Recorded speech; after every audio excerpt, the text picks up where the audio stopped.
Hi guys, it's Gina here and welcome to my channel. So I've been wanting to do this for a while and this may sound like a little bit of a rant, but I call it thinking out loud. And if you don't know already by the title, this video is about babies. About these cute little alien things that come out into this world all wrinkly and wet and covered in blood. But for some reason, they just make your heart melt and you just want to hold them and cuddle them so tight and protect them. And if you're lucky enough to be the vessel that carries this little human into this world, then you're blessed to be called a mother. And however, if you're not, like me, then you constantly get asked the question, when are you having kids? So you know what's funny? The evolution of women in society, like the Bible example, Adam and Eve.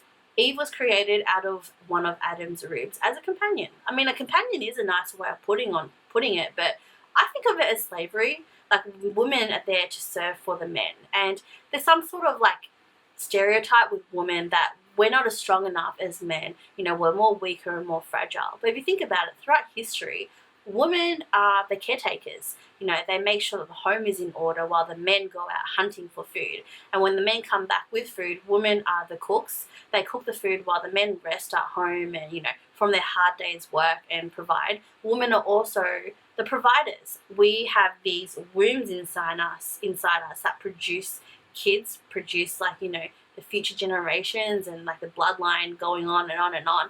But if you think about it, men just have to, go in 2 minutes tops for a woman to get pregnant. Once a woman gets pregnant, they wait 9 months, with a swollen belly, continuing to do whatever she does normally, waiting for her vagina to rip open for another child to come into this world. And she's praying to God that it's a boy, because at least if it's a man, they'll go further in life, and it's a girl. I mean, at the end of the day, mums will always love their daughters, but kind of wish that, they had more opportunities in life. And then the story goes on and on and on. Now, I know that may have gone a little too far, but I'm on my period and I get a little melodramatic. But anyway, and in this day and age, I feel so lucky that in most countries that, women can have education. Women are as equally as important as a man and can do whatever men can. And that parents can be proud that their daughters can make their own decisions and contributions into their own lives. However, once you reach the end of your 20s, everything just seems to go out the window and stop. And the focus is on when they're going to have kids.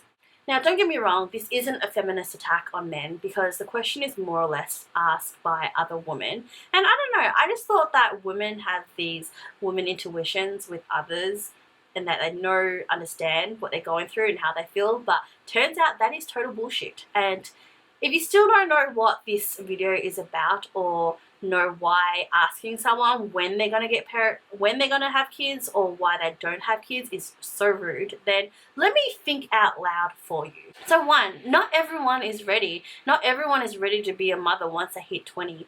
As a kid, you ask children what they want to do when they grow up. And most people want to be lawyers, they want to be doctors, they want to be nurses. But not everyone is born ready to be a mother. And we teach kids, we encourage them to achieve the best that they can and show them what the world has to offer. Some people want to, go to uni and study. Some people want to go travel and experience the world in different cultures. Some people want to find love and experience things, and even if that means making mistakes. And all that in order to really find out who they are and what they want in life. And sometimes, you need to know that in order to bring up a child and guide them through their own lives. 2, kids are expensive, and you should really think about that before you start planning on having kids, because it won't just impact your life, it will also impact theirs and everyone else in the family. According to Google, in the US, an average cost on raising a kid until they're 18 on a middle income is about $250,000.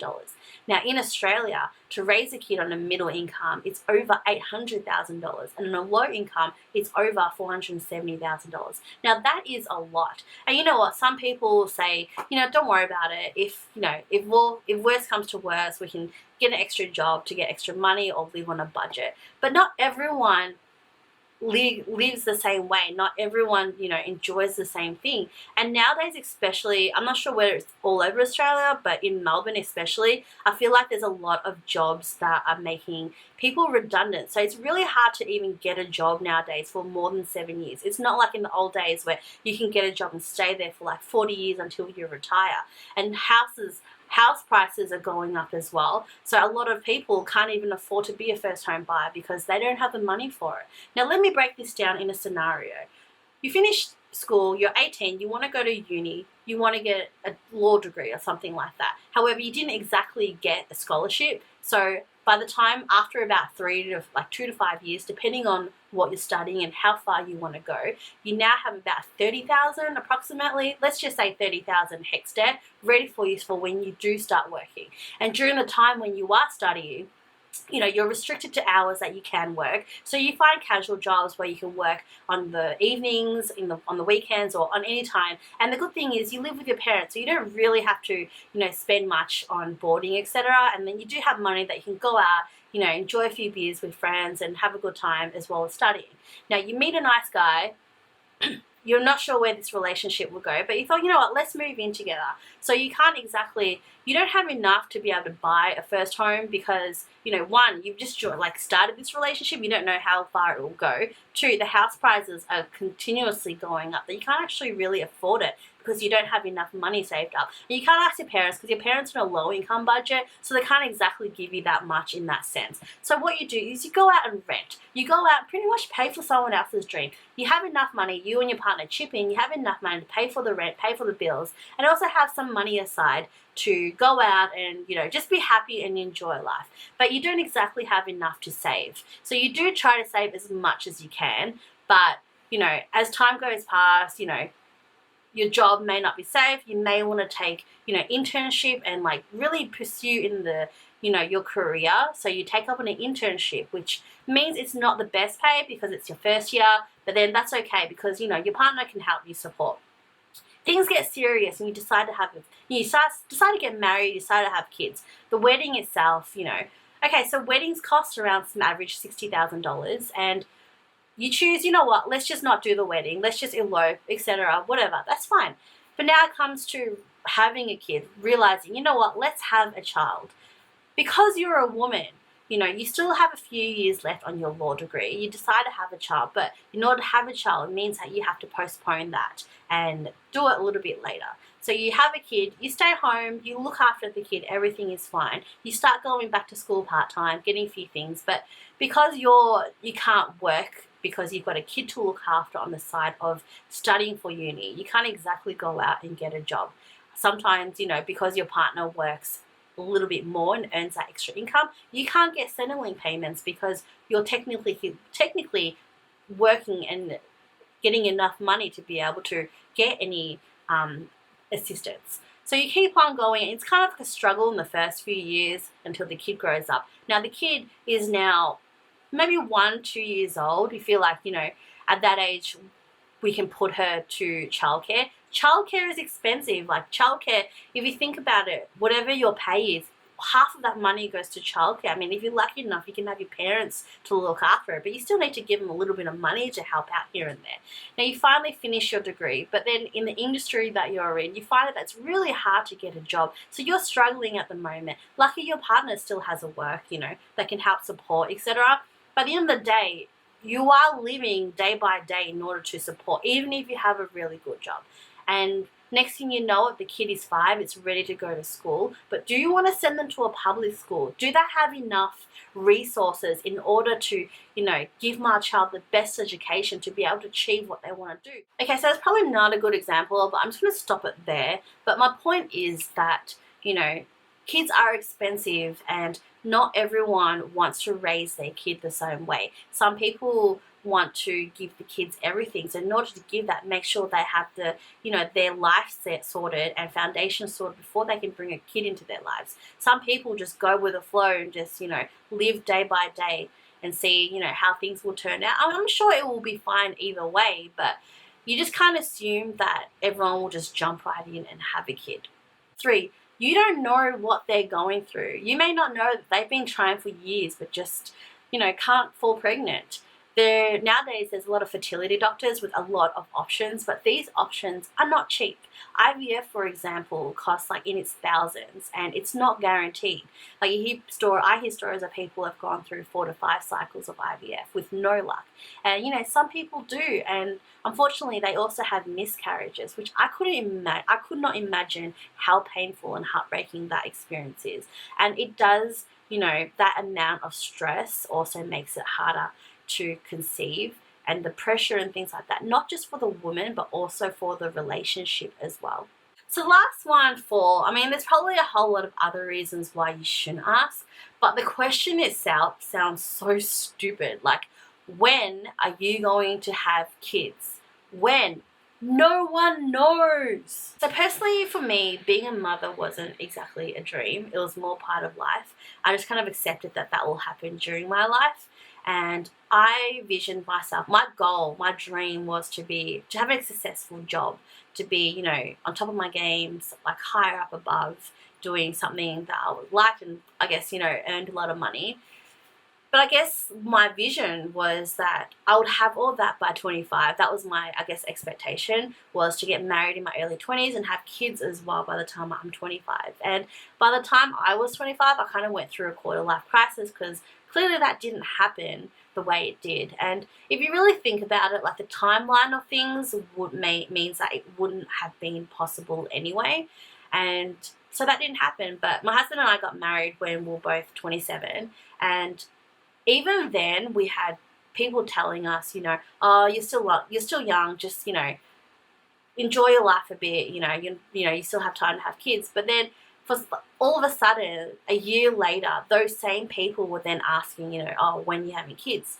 And to me personally, it's not the question as such that annoys me, it's who is asking. Like, if it was a stranger, like, you shouldn't be asking anyway, but it wasn't as hurtful as it was when it was a family member asking, because it kind of felt disrespectful. It was like, oh, so you're now ready for me to have a kid. Like, you weren't ready a year ago, but now that you're ready for me, like, I should be asking, are you ready for me to go see a dentist? Because I really need to see one. So for me, that was, I guess, one thing that really got to me the most. So I guess the reason why I'm doing this post is because it's a question that has been asked of me for a while now, and the truth is my husband and I have been trying to have children for a few years now, and it's just not happening. And in a way, I find it's very disappointing, because I feel like the one thing that I failed as a woman, the one thing that I was put on this earth to do, and I couldn't do it. And as much as I feel ashamed of it, I know that I'm not the only one, and it shouldn't be a taboo. It shouldn't be a hidden topic. And when people ask me at first, when I was going to have kids, I actually thought I knew. Like, for close family members that asked me, I thought I knew, and well, obviously I didn't know the exact date, but I kind of had like this time frame. Like, I wanted my kids to be born in this like specific time frame when there wasn't much happening, so the kid can feel special and celebrate their birthday without having anything else, clashing and things like that. So, but no one told me, like, I know you can't predict the day, but at least, like, certain months that you can conceive, like, try to conceive. But no one told me how much of a struggle it will be. No one told me, that not everyone falls pregnant the first time, that it doesn't, even though you've got like this couple of months time frame.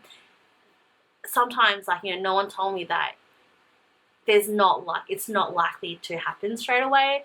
And yeah, so at first, when people asked, I would often joke it off, like, saying, I'm having a burrito baby, or I'm, working on career and stuff first.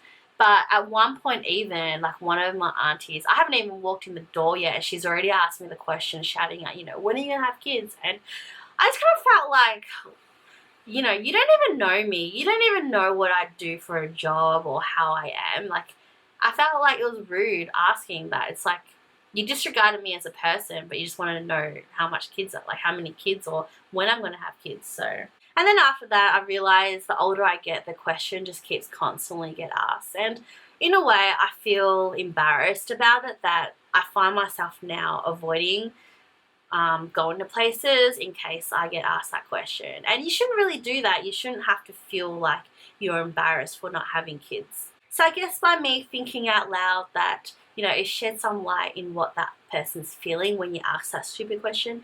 And if you really do want to know, then I'm pretty sure they will tell you eventually. Either that or just be supportive and be there for them, not just be blunt about the question. And, I hope you found this video interesting. And if you do, please give me a thumbs up and make sure you subscribe to watch more videos. Thanks for watching. Bye.